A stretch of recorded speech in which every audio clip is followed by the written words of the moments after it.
O tema da nossa reflexão nessa manhã é o amor lança fora o medo. Você pode dizer isso comigo?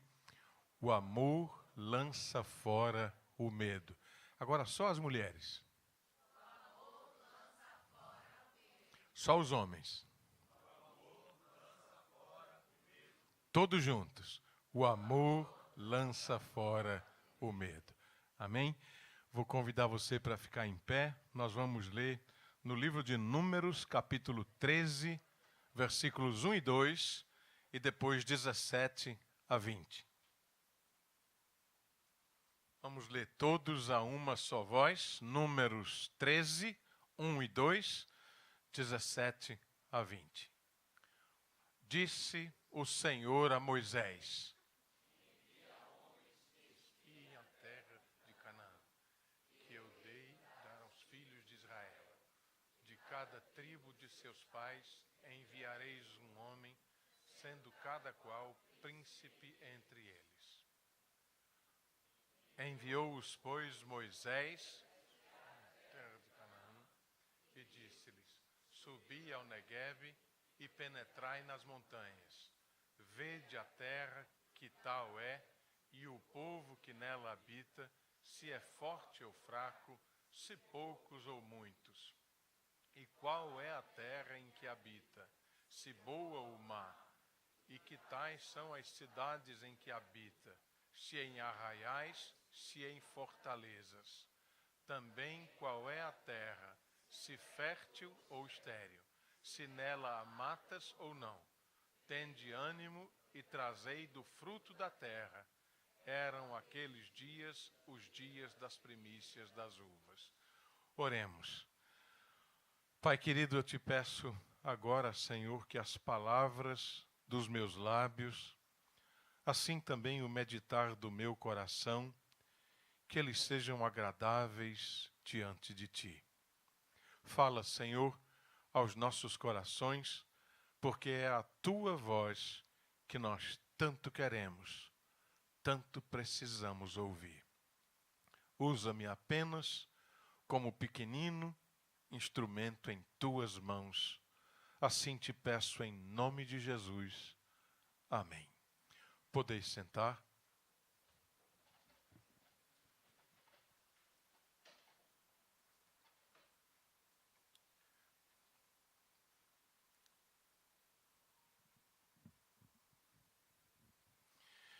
Meus queridos, o texto que inspira nossa reflexão nesse momento, nós encontramos no quarto livro da Bíblia Sagrada, o livro de Números. Se encontra nessa que nós chamamos de famosa coleção, conhecida como Pentateuco, os 5 primeiros livros, os livros de Moisés. Veja que Números também é conhecido como o livro das peregrinações. Esse nome é extraído de 2 contagens que foram realizadas entre os hebreus. A primeira lá pelos inícios da jornada, ali no Monte Sinai, e a segunda nas campinas de Moabe. Uma coisa que eu considero muito interessante nesse livro é que ele cobre um período de 39 anos da travessia, da história, daquela travessia do deserto, rumo à terra da promessa. A travessia se deu em 40 anos, o livro de Números cobre 39 desses 40 anos. No relato, os israelitas, eles estão sempre em movimento, eles param apenas o tempo necessário para descansar, para recobrar forças, tudo isso para de novo levantar o acampamento e seguir rumo a essa tal terra da promessa. Obviamente o deserto não deveria ser visto como o destino daquele povo. O deserto jamais seria a sua residência fixa. Era apenas um lugar de passagem rumo à terra de Canaã. Mas veja que o que valeu para eles naquele tempo, vale também para mim, para você, para todos nós hoje em dia. Eu digo isso porque É de fato preocupante ver como tanta gente anda construindo casa própria na terra do deserto. No deserto ninguém constrói casa própria, ninguém constrói moradia definitiva. Deserto foi feito apenas para ser atravessado. Assim também como as tempestades da vida. Mas o deserto, então, seja ele qual for, como for, é esse lugar, esse momento da nossa vida que nós precisamos passar por ele, mas apenas na perspectiva de uma travessia. Como esse não é o tema central, eu quero logo retomar esse capítulo 13 do livro de Números, quando nós encontramos o relato da convocação desses espias, aqueles 12 homens, um de cada tribo de Israel, que eram considerados como que príncipes daquele povo. Nós aqui estamos diante de um fato singular na história dessa travessia. Esses homens, eles foram escolhidos como valentes que eles eram, homens de guerra que foram enviados para espionar a terra e sobre ela oferecer um parecer da sua condição. O problema é que o parecer daqueles 12 homens foi meio ambíguo, foi um parecer meio misturado, de alegria por um lado, mas também de medo pelo outro lado. De um lado, eles enalteceram a qualidade da terra, dos frutos ali encontrados, mas por outro lado, eles tiveram medo, um medo muito grande do povo que habitava ali. Formado por homens muito altos, muito fortes, considerados mesmo gigantes, além de que as cidades eram extremamente fortificadas e seguras, difíceis de serem conquistadas. Foi exatamente esse segundo aspecto do relato desses 12 espias que fez o povo de Israel estremecer. Fez o povo julgar-se incapaz para a realização de uma missão como essa, uma missão que eles julgavam impossível de ser realizada. Isso aqui era um ato de desconfiança. Desconfiança por quê? Quem foi o autor dessa missão? Quem foi o autor desse comando? Não foi o próprio Deus quem mandou que Josué e Calebe e os outros 10 homens valentes guerreiros, meio que príncipes de Israel, fossem lá espionar aquela terra? Como é que Deus daria para eles? Como é que Deus daria para você hoje, para mim, para nós, eles lá e nós aqui, uma tarefa que por mais difícil que fosse, não fosse possível de ser realizada? Fossem as cidades fortificadas como fossem, impenetráveis como fossem, os homens gigantes guerreiros como fossem, foi uma tarefa que Deus deu e Deus acreditou, maneira de dizer, que eles seriam capazes de realizá-la. Isso aqui já é uma outra coisa de grande valor para nós hoje. Me diga, por favor, você anda aí com medo de alguma coisa? Você anda aí se julgando incapaz de realizar alguma tarefa na sua vida? Você fica pensando diante desse desafio e achando que não tem a menor possibilidade desse negócio dar certo? É difícil demais, o desafio é grande demais.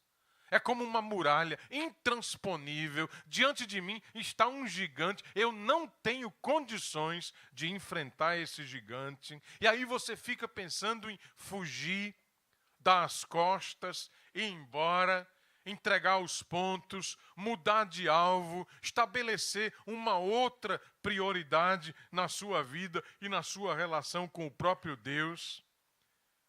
Se você anda meio que pensando assim, preste atenção nessa história, Porque é possível que a partir da inspiração que nós recebemos da postura, da atitude e da fé de Josué e de Caleb, muita coisa mude na sua vida, na minha vida e nas nossas vidas. No meio de tanto pessimismo, no meio de uma atitude derrotista e negativista de 10 dos 12 espiões, Josué e Caleb permaneceram acreditando no Deus dos impossíveis. Aquele que pode todas as coisas, aquele que jamais confiaria uma missão para Israel, para Josué, para Caleb, para Moisés, para aquele povo, para você, para mim, que nós não fôssemos capazes de realizar com a sua ajuda e com a força que ele nos prometeu. É certo que o que valeu para o povo de Israel nessa história vale também para você, vale também para mim hoje. Se nós resolvermos olhar para Deus e não para as circunstâncias, se nós resolvermos olharmos para o tamanho do nosso Deus e não para o tamanho dos nossos problemas, eu te digo, essa tarefa, esse desafio, esse gigante que você tem aí diante de você, ele vai ser derrubado em nome de Jesus. Amém? Pois bem, queridos, Josué e Caleb, eles acreditaram em Deus, viveram para conquistar a terra da promessa, mas isso aconteceu exclusivamente porque eles confiaram. Porque eles acreditaram, eles não se deixaram intimidar pelas muralhas, pelas cidades fortificadas e muito menos pelo tamanho daqueles gigantes ou das adversidades que aquele desafio representava. Eles resolveram enfrentar aquele problema que se apresentava na forma de um gigante, mas que podia ser enfrentado a partir da confiança, a partir da fé na palavra e na promessa de Deus. Agora veja que apesar dessa palavra ser uma palavra do passado bíblico, um passado bíblico muito distante de nós hoje, ela é uma palavra que vale para mim, que vale para você, uma palavra que espera ser adotada por mim, adotada por você, eu na minha situação, você na sua situação, eu diante dos meus problemas e dos meus gigantes, e você diante dos seus problemas e dos seus gigantes. A despeito das circunstâncias, das aparências, sejam elas quais forem, se Deus chamou, se Deus disse, filho, segue, filha, segue, eu estou com você, você não precisa ter medo, eu não vou te abandonar, eu vou te conduzir a salvo.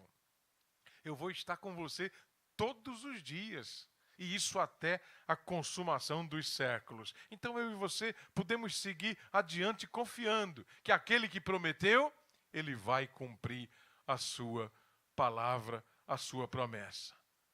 Deixa eu olhar de novo para você e me dirigir outra vez de forma muito pessoal para você. Qual é o nome do seu maior problema?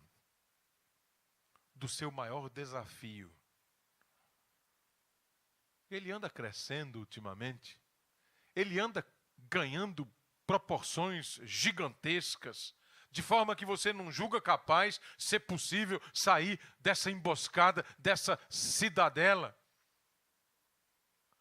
Você protela, você foge, você dá as costas para tudo aquilo que você sabe que precisa enfrentar, tudo aquilo que você sabe que precisa fazer, mas que porque é muito difícil de enfrentar e de fazer, às vezes, mudar de alvo, dar as costas, protelar, deixar para depois, parece mais fácil. Para mim é lógico e bastante óbvio que nosso maior problema termina sendo o medo.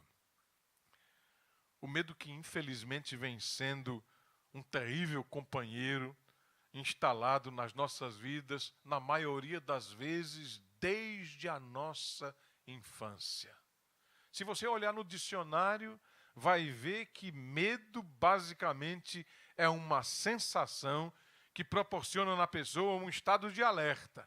Um estado de alerta demonstrado pelo receio de fazer alguma coisa. Mas o medo ele também pode se instalar numa pessoa que se sente ameaçada por um perigo real ou então por um perigo apenas imaginário. O certo é que o mundo que nós vivemos, ele sofre de medo. Você sabia que existem estudos e estatísticas extremamente confiáveis que dizem que nós hoje sentimos 10 vezes mais medo do que os nossos pais sentiam? Essa é uma estatística muito séria. A lista desses medos mais frequentes, ela é enorme. Medo de assalto, medo de violência nas ruas, medo de doenças, medo de enfermidades, medo de um diagnóstico terrível, medo de não dar conta do trabalho, de não passar numa prova, de não passar num concurso, de não conseguir esse tal trabalho sonhado, medo de enfrentar situações difíceis. Tem gente que tem medo de viajar, pasmem. Tem gente que tem medo de ficar contente, medo de sorrir, porque acredita que se ela sorrir muito, se ela sentir muita felicidade, logo depois pode vir um problema que vai estragar toda aquela alegria. Mas o certo é que existe também um medo real. O medo que faz bem à pessoa, o medo que protege a pessoa. Por exemplo, quem tem medo de andar na Rosa e Silva às 2h da manhã, sente um medo saudável, um medo real, um medo que pode livrar você de um assalto real mesmo, verdadeiro, de um perigo iminente de morte. Mas também existe esse tal medo imaginário, doentio, se instala na vida de uma pessoa, tem o poder de paralisar ações, atitudes, terminam sendo sufocadas por um medo que é irreal. E esse medo, então, precisa ser detectado, ele precisa ser tratado, precisa ser combatido. Tudo isso em nome de uma vida saudável e de uma felicidade verdadeira. Deixa eu voltar para a minha história, para a nossa história, e dizer para você que o medo desses 10 espias não era um medo imaginário. Não era uma patologia, não era um faz de conta, não era doentio. Esse medo deles era um medo real, o medo deles tinha uma forma específica, era um medo de carne e de osso, se apresentava na forma de homens com uma estatura gigantesca, capazes de matar 3, 4 pessoas com um golpe só. Esse medo se apresentava na forma de uma dificuldade real, de uma oposição verdadeira, de dimensões gigantescas, e foi por isso que esses 10 homens, esses 10 espias, que eram valentes de Israel, sentiram todo aquele medo, deram todo aquele relato pessimista, negativista, porque o medo era verdadeiro. Como nós podemos ler no texto sagrado, aqueles homens eram grandes mesmo. Eles eram considerados gigantes, de tão grandes que eles eram.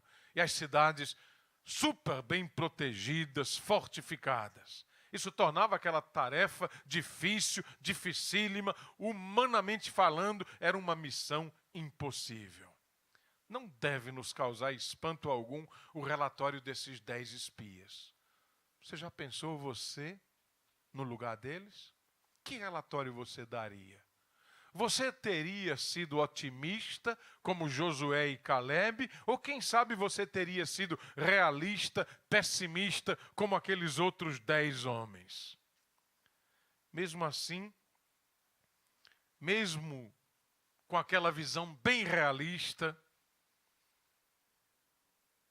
eles pensaram quantas vidas eles poderiam salvar se eles fossem enfrentar gigantes em cidades fortificadas. Quantos outros guerreiros, homens de Israel, iriam morrer na batalha? Quantas mulheres ficariam viúvas? Quantas crianças ficariam órfãs? Aqueles gigantes, eles eram gigantes mesmo. Mas essa era somente uma forma de ver as coisas. Tinha uma outra forma de ver a coisa, que era o jeito que Josué e Caleb escolheram olhar. Pela fé, eles não olharam o tamanho das muralhas, a grossura de suas paredes e nem o tamanho dos combatentes. Eles se importaram menos com o tamanho daqueles gigantes e mais, muito mais, com o tamanho do seu Deus. Aqui sim, a gente encontra então o ponto alto dessa história e desse texto. Nós encontramos na fé e na coragem desses dois homens que agora precisam servir de inspiração para a minha vida e para a sua vida.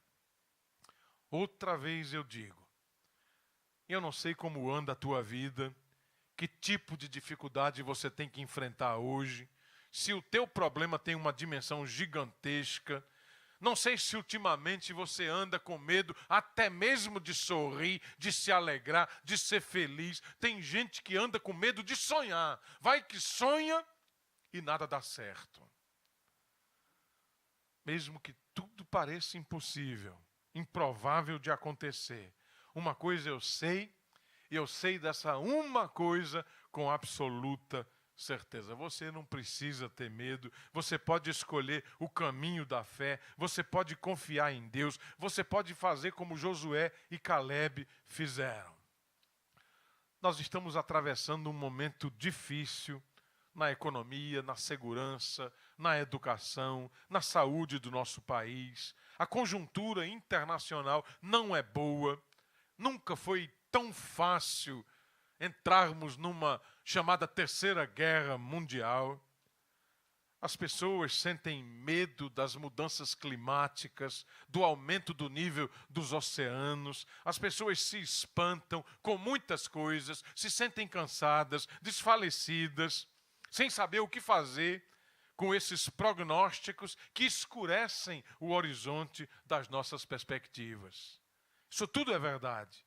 Nada do que nós acabamos de elencar aqui é um exagero, mas por outro lado, nós aqui estamos diante, creio eu, do fundo do meu coração, e gostaria muito que você acreditasse também, que você acredite também, que olhando para as circunstâncias, por mais difíceis que elas sejam, nós estamos diante de todo medo que nós não precisamos ter. Como foi que nós começamos? O amor lança fora o medo. Você pode dizer comigo? O amor lança fora o medo. O amor de quem? O amor de Deus. Ele torna tudo possível. Você e eu hoje podemos escolher a coragem de Josué, a fé de Caleb, podemos tirar os nossos olhos dos gigantes que nos amedrontam, podemos colocar os nossos olhos fixos em Jesus. Ele é o quê? Ele é quem? O autor e o quê? O consumador da nossa fé. Com Ele do nosso lado, nós seremos fortalecidos, seremos capazes, não, muito mais, seremos capacitados de enfrentar as tempestades, desertos, cidades fortificadas, portas fechadas, enfermidades, dificuldades, perseguições, injustiças, os gigantes das nossas vidas. Foi assim que eu recebi essa palavra e assim mesmo que eu entrego aquilo que eu recebi. Uma palavra que deve, quer e pode orientar a minha vida e a sua vida. Ele há de acalmar a tempestade. Ele há de fortalecer os seus braços. Ele há de confirmar os seus pensamentos e o seu coração. Ele há de fortalecer a sua fé. E assim você vai vencer esse desafio, esse gigante, essa porta fechada, essa cidade fortificada, difícil, impenetrável de ser construída. Pronto, pelo menos quase pronta essa palavra, não fosse a força de outras palavras que de súbito me invadiram quando eu estava preparando esse sermão. Palavras que se dirigiram a mim mas que eu pude ver cada um de vocês, pude ver essa igreja, essa congregação e essa manhã. Escute isso e preste atenção nessas palavras. É certo que hoje, e a partir daqui, você precisa retomar a sua caminhada. Escutou? Você precisa retomar a sua caminhada. Mas você precisa retomar a sua caminhada não de qualquer jeito. Mas precisa retomar com ânimo redobrado, com confiança renovada. É certo que hoje, a partir daqui, você precisa de novo alimentar os seus sonhos. Não precisa mais viver nas garras do medo. Pode seguir adiante. Você pode viver da esperança. Você pode viver com esperança. Você pode começar uma nova história. Quer ver só outra coisa que é importante, que eu considero muito importante? Não permita, por favor, que as quedas, que os erros do seu passado, do passado distante, de 10, 15 anos atrás, mas também do passado recente, de uma semana atrás, de um mês atrás, de 6 meses atrás, não permita que essas quedas e que esses pecados do passado distante ou recente estraguem. Deus quer fazer na sua vida. Não é para você ficar de olho em tudo que não deu certo, em tudo que você não foi capaz de fazer. É como se você hoje fosse um dos 10 espias negativistas, realistas, pessimistas. De repente, você se convertesse e se tornasse seguidor da fé de Caleb, da fé de Josué. E pudesse dizer, com Deus eu farei proezas. Com Deus eu enfrentarei esse gigante. Lute contra tudo que você tem que lutar. Lute contra as tentações, reorganize a sua vida, estabeleça as suas verdadeiras prioridades, que elas sejam estabelecidas segundo a vontade de Deus e não segundo os ditames da carne e das influências desse mundo tenebroso. Não deixe para fazer depois o que você pode fazer hoje.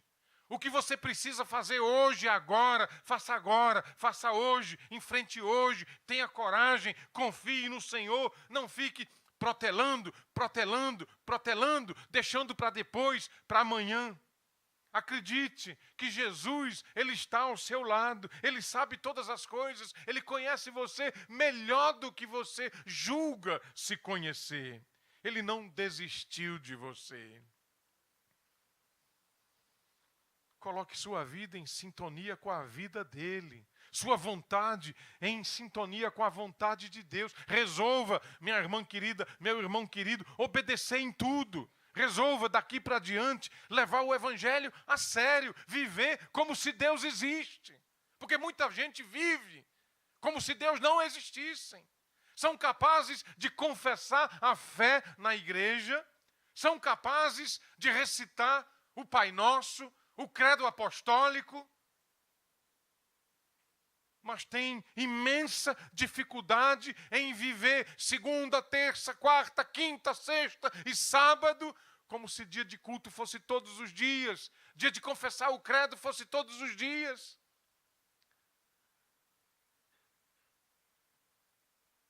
Se você sofre, se eu sofro, se nós sofremos, é para a disciplina que nós sofremos. Todo sofrimento é pedagógico, visa nos resgatar, nos ensinar alguma coisa. Vem sempre acompanhado pelo grande amor de Deus. Se for preciso, faça silêncio, pare de reclamar, pare de murmurar, mesmo quando você não entende. Saiba esperar, aguardar a salvação que vem do Senhor. Deus nunca chega atrasado.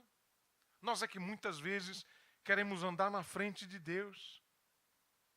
Você não precisa ter medo. Um grande amor te cerca, te protege. Você não está só. Pare de olhar para os gigantes da sua vida. Faça como Josué, faça como Caleb. Olhe para muito além das circunstâncias. Se eles foram capazes de acreditar ali, nós também somos capazes de acreditar aqui, hoje. Porque somente assim nós veremos os planos de Deus cumpridos nas nossas vidas. Agora sim eu posso terminar. Tenho a sensação de ter dito tudo que eu podia dizer, pelo menos para o espaço de uma pregação. Você lembra daquele jogador chamado Wendell Lira? Um rapaz tão humilde. Ele fez um gol belíssimo e foi escolhido. E no fim ganhou. Não foi, bispo? Ele ganhou. E quando ele ganhou, lá a cerimônia na Suíça, né? Não sei se em Zurique ou em Genebra, lá na sede da FIFA. E ele foi escolhido, competindo com pessoas que fazem gols incríveis todos os dias. Mas o gol dele foi o melhor. E quando ele agradeceu a Deus. E depois ele disse assim, lembrou de Davi enfrentando Golias. E as pessoas diziam, não é possível. O rei Saul emprestou a sua armadura. Davi nem era capaz de carregar, tão franzino que era. E as pessoas diziam, você nunca vai derrubar esse gigante. Você nunca vai conseguir. É como se as pessoas dissessem assim para ele, esse gigante é muito grande, não tem como você conseguir. Mas ele disse, Wendell Lira, lá na frente das mídias do mundo inteiro, ele disse, Davi deve ter pensado assim, esse gigante é muito grande, não tem como errar. E tome uma pedra só, e o gigante foi derrubado. É muito grande, não tem como errar. É muito grande, mas não é maior do que o meu Deus. Não é maior do que o seu Deus. Desacostume-se de dizer a Deus o tamanho dos seus problemas. Acostume-se a dizer aos seus problemas quão grande é o seu Deus. Que Ele possa nessa manhã nos abençoar, nos fortalecer. Que nós possamos vencer todos esses obstáculos, que nós possamos ser livres e libertos pelo Deus de toda a glória, que nós possamos vencer todo medo que nós não precisamos ter, que nós não precisamos carregar. Às vezes você ouve uma palavra dessa e fica pensando no medo que quem está do seu lado tem, o medo que a sua irmã tem, as dificuldades que o seu irmão tem, que seu pai, sua mãe, seus amigos na escola. Que tal agora você fechar os olhos e pensar no medo que você tem, na dificuldade que você tem que enfrentar, no gigante que você precisa enfrentar. Deixo 1 João com vocês. Aquele que confessar que Jesus é o Filho de Deus, Deus permanece nele e ele em Deus. Porque nisto é aperfeiçoado o amor. E no amor não existe medo. Repita comigo, no amor não existe medo. Está fraco, mais forte. No amor não existe medo. Diga isso agora como um grito de guerra. No amor não existe medo. Diga isso agora em pé, em grito de guerra. No amor não existe medo. Amém? Glória a Deus, aleluia.